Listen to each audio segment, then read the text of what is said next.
Hello friends, welcome back to our channel. இன்னைக்கு நம்மளோட சேனல்ல என்ன பார்க்க போறோம்னு பாத்தீங்கன்னா 5 வகையான ரச ரெசிபி தாங்க பார்க்க போறோம். ஃபர்ஸ்ட் என்னன்னு பாத்தீங்கன்னா கொள்ளு ரசம் தான். இது எப்படி வைக்கிறது அப்படினா ஒரு கரண்டி அளவுக்கு கொள்ளு எடுத்து ஒரு panல வறுத்துக்கலாம். இந்த மாதிரி கொஞ்சம் பொன் வறுவலா வறுத்துட்ட பிறகு அது கூட வந்து ஜீரகம் ஒரு ஸ்பூன் ஆட் பண்ணிக்கங்க. தனியா என்கிட்ட பொடியா இருக்கிற தனியா தாங்க இருக்கு. அதனால அதை ஆட் பண்ணிக்கிறேன்.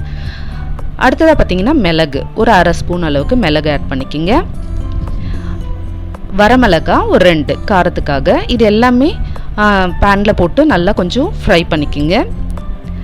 இதெல்லாம் ஃப்ரை பண்ணிட்ட பிறகு இது கூட வந்து பூண்டு போட்டு அரைச்சி எடுத்துக்க போகிறோம். ஸோ ஒரு 4-5 பல்லு பூண்டு போட்டிருக்கேன். இது எல்லாத்தையும் அரைச்சி எடுத்துகிட்டு வந்துடலாம். இப்போ புளி கொஞ்சம் ஊற வச்சுருக்கேங்க. இப்போ இதில் எந்த தண்ணி எதுவுமே சேர்க்காத அரைச்சி எடுத்துகிட்டு வந்துடலாம். இப்போ ஒரு கடாயில் வந்து எண்ணெய் வச்சுக்கிறேன்.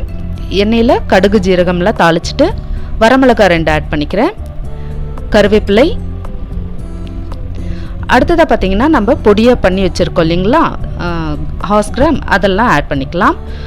கூடவே மஞ்சத்தூள் கொஞ்சம்,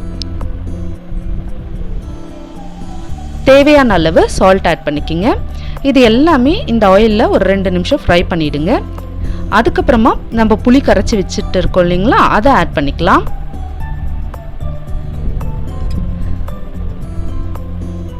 இப்போ இது ஒரு கொதி வந்துட்டுங்க. அதுக்கப்புறமா தேவையான அளவு தண்ணி ஆட் பண்ணி, உங்களுக்கு சால்ட் தேவைன்னா இன்னும் கொஞ்சம் ஆட் பண்ணிக்கலாம். பாருங்க, இப்போ கொதிக்க ஆரம்பிக்குது. கொஞ்சமாக நாட்டு சர்க்கரை ஆட் பண்ணிக்கிறேங்க டேஸ்ட்டுக்காக. கொத்தமல்லி, அவ்வளோதாங்க, செமையாக இருக்கும். உங்ககிட்ட நாட்டு சர்க்கரை இல்லைன்னா வெல்லம் கூட ஆட் பண்ணிக்கலாம். இப்போ கொதி வந்துருச்சுங்க. கொள்ளு ரசம் தயாராகியாச்சு. சளிக்கு ரொம்பவே கேட்கும். வெயிட் லாஸ் பண்ணணும்னு நினைக்கிறவங்க கூட இதை எடுக்கலாம். அருமையான கொள்ளு ரசம் தயாராயாச்சு. அப்பளத்தோடு வச்சு சாப்பிட்டு பாருங்க, சூப்பராக இருக்கும். அடுத்த ரெசிபி பார்க்கலாம். அடுத்ததாக பார்த்தீங்கன்னா பருப்பு ரசம் தாங்க. இது சாம்பாருக்காக வச்சுருக்க பருப்புலே ஒரு 2 கிளாஸ் அளவுக்கு தண்ணி ஆட் பண்ணிக்கோங்க. எப்பயும் பருப்பு ரசம் வைக்கும் போது பருப்பு வேக வச்சது தண்ணியை தாங்க இருத்து செய்ய போகிறோம். புளி கொஞ்சமாக ஒரு லெமன் அளவுக்கு எடுத்துருக்கேன். கொஞ்சமாக மிளகு ஜீரகம் பவுடர், தனியா பவுடர். அடுத்தது பார்த்தீங்கன்னா மிளகாத்தூள் கொஞ்சோண்டு ஆட் பண்ணிக்கிறேன். மிளகு ஜீரக பவுடர் ஆட் பண்ணியிருக்கேங்க. தனியா ஒரு அரை ஸ்பூன் அளவுக்கு, அப்புறம் கொத்தமல்லி கருவேப்பிலை, இது எல்லாம் ஆட் பண்ணியாச்சு. பூண்டு வந்து நல்லா தட்டி ஆட் பண்ணிக்கோங்க, ஒரு 4-5 பல்லு.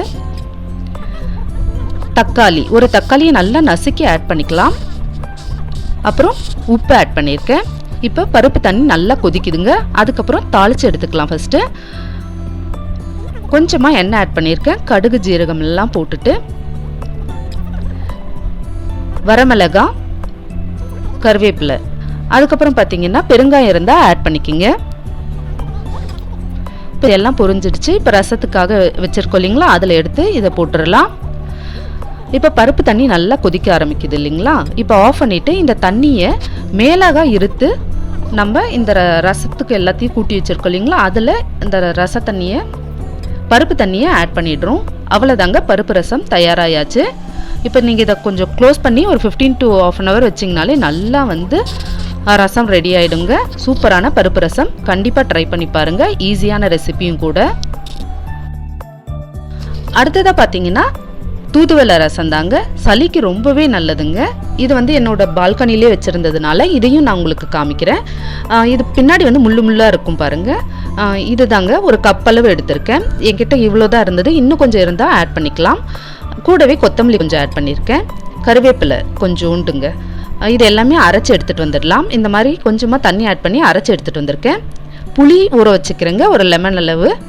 இப்போ கொஞ்சமாக எண்ணெய் தாளிக்கிறதுக்காக கடுகு ஜீரகம் ஆட் பண்ணிக்கிறேன்.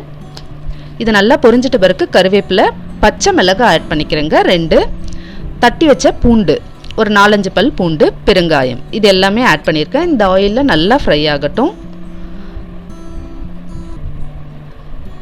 இப்போ கொஞ்சமாக ரசப்பொடி ஆட் பண்ணிக்கிறேன். தேவையான அளவு சால்ட் ஆட் பண்ணிக்கோங்க. தனியாத்தூள் ஒரு ஸ்பூன் அளவுக்கு. ஸோ இது எல்லாமே இந்த ஆயிலில் ஃப்ரை ஆகட்டும். கொஞ்சமாக மஞ்சத்தூள், அவ்வளோதாங்க. இப்போ அரைச்சி வச்சுருக்கோம் இல்லைங்களா, அந்த பேஸ்ட்டை இதனோட ஆட் பண்ணிக்கலாம், தூதுவளையெல்லாம். இப்போ இதெல்லாம் நல்லா கலந்து விட்டுட்டு இந்த பச்சை வாசம் போயிட்ட பிறகு கொஞ்சமாக புளி ஆட் பண்ணிக்கோங்க. கரைச்சி வச்சுருக்க புளியை ஆட் பண்ணிடலாம். இப்போ தேவையான அளவு தண்ணி ஆட் பண்ணி இது நல்லா கொதிக்க விடுங்க. சளி பிடிச்சிருந்தா கண்டிப்பாக இதை ட்ரை பண்ணி பாருங்கள். தூதுவளை ரசம் தயாராகியாச்சுங்க. கொஞ்சமாக கொத்தமல்லி தூவி நம்ம சர்வ் பண்ணிடலாம். இப்போ வாங்க அடுத்ததாக தக்காளி ரசம் எப்படி வைக்கிறதுன்னு பார்த்துடலாம். ஒரு 7 தக்காளி வாஷ் பண்ணி எடுத்து வச்சுருக்கேங்க. இதுக்கு தேவையான பொருள்லாம் பாருங்கள். ரசப்பொடி, மஞ்சத்தூள், மிளகாத்தூள், கொத்தமல்லி, கருவேப்பிலை, பூண்டு, பெருங்காயம், உப்பு, மிளகாய் எல்லாமே எடுத்து வச்சுக்கிறேன். இப்போ ஒரு பாத்திரத்தில் கொஞ்சமாக தண்ணி எடுத்து இந்த தக்காளியை வந்து வேக வச்சு எடுத்துக்க போகிறோங்க. கூடவே ஒரு லெமன் சைஸ் அளவு புளியும் சேர்த்து வேக வச்சு எடுத்துக்கலாம். இந்த தக்காளியை பார்த்திங்கன்னா கொஞ்சம் லைட்டாக தோல் மட்டும் கீனி போட்டிங்கன்னா சீக்கிரமாகவே வெந்துடும். அப்படி இல்லைனாலும் இந்த மாதிரி வெந்த பிறகு தோலெல்லாம் வெளியே வரும். அதை எடுத்துகிட்டு நம்ம அரைச்சி எடுக்கணும். இப்போ பார்த்திங்கன்னா ஒரு கடாயில் கொஞ்சமாக ஆயில் ஆட் பண்ணிக்கலாம். அதில் கடுகு ஜீரகம் ஆட் பண்ணிக்கோங்க. கடுகு நல்லா பொரிஞ்ச பிறகு நீங்கள் வந்து அந்த தக்காளியை வேக வச்சு எடுத்தோம் இல்லைங்களா, அதை வந்து அரைச்சி எடுத்துக்கணும். அடுத்ததாக பார்த்திங்கன்னா கருவேப்பிலை, மிளகாய் ஆட் பண்ணிக்கிறேன். நீங்கள் வரமிளகாய் கூட ஆட் பண்ணிக்கலாம். நான் இன்றைக்கி டேஸ்ட்டுக்காக பச்சை மிளகாய் ஆட் பண்ணியிருக்கேன். இப்போ பூண்டு தட்டி வச்சுருந்தோம் இல்லைங்களா, பூண்டையும் ஆட் பண்ணிக்கலாம். இப்போ மற்றது எல்லாமே ஆட் பண்ணிக்கலாங்க. ரசப்பொடி இதெல்லாம் எடுத்து வச்சுருக்கோமோ அதெல்லாம் இந்த ஆயிலில் லைட்டாக ஃப்ரை பண்ணிடுங்க. செம்மையாக இருக்குங்க. தக்காளி ரசம் வந்து ரொம்பவே டேஸ்ட்டாகவும் இருக்கும். மிளகு, ஜீரகப்பொடி, ரசப்பொடி அரைச்சி வச்சுருந்தீங்கன்னா அதை கூட ஆட் பண்ணிக்கலாம். இதுக்கு பதிலாக பெருங்காயத்தூள், ரெட் சில்லி பவுடர், லைட்டாக ரெட் சில்லி பவுடரும் கொஞ்சமாக மஞ்சத்தூள் ஆட் பண்ணிக்கிறேன். தக்காளி ரசத்துக்கு வந்து ரெட் சில்லி போட்டிங்கன்னா கலர் வந்து நல்லாவே இருக்கும் தக்காளி ரசத்துக்கு. அப்படி இல்லைன்னா நீங்கள் சாதா மிளகாத்தூள் கூட கொஞ்சமாக ஆட் பண்ணிக்கோங்க. இப்போ அரைச்சி வச்சுருக்க பேஸ்ட் ஆட் பண்ணி தண்ணி ஆட் பண்ணிக்கலாம் தேவையான அளவு. இப்போ தேவையான அளவு தண்ணி ஆட் பண்ணி நம்ம கொதி விட்டுடலாங்க. கொஞ்சமாக கொதிக்க ஆரம்பித்தாதான் இந்த பச்சை வாசம்லாம் போகும். செமையாக ஆயிடுச்சு பாருங்கள்.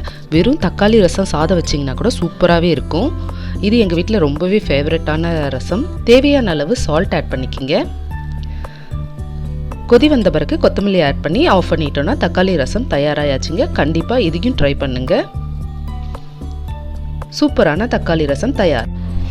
அடுத்ததாக பார்த்தீங்கன்னா புதினா ரசம் தாங்க. இப்போ ஒரு கப் அளவு புதினா எடுத்திருக்கேன். கூடவே வந்து கொத்தமல்லி கொஞ்சோண்டு ஆட் பண்ணிக்கலாம். இதனோட நீங்கள் வந்து பச்சை மிளகாய் ஒன்று போட்டு அரைச்சாலும் பரவாயில்ல. நான் இன்றைக்கி அரைக்கலை, வெறுமா இதை மட்டும் போட்டு அரைச்சிக்கிறேன். இப்போ புளி கொஞ்சோண்டு ஆட் பண்ணிக்கிறேங்க. உங்களுக்கு தேவைன்னா லெமன் கூட புழிஞ்சிக்கலாம் புளிக்கு பதிலாக. இப்போ இதெல்லாம் நல்லா பேஸ்ட்டாக அரைச்சி எடுத்துட்டு இப்போ ஒரு கடாயில் என்ன பண்ணணும் அப்படின்னு பார்த்தீங்கன்னா எண்ணெய் வச்சுக்கிறேன். கடுகு ஜீரகம் தாளிச்சிடலாம்.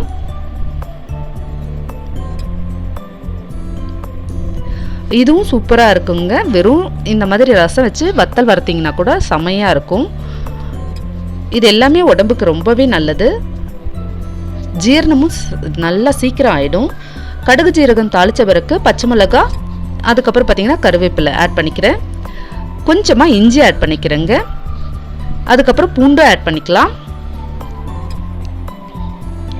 இது எல்லாமே இந்த ஆயிலில் ஃப்ரை ஆகட்டும். பெருங்காயத்தூள்,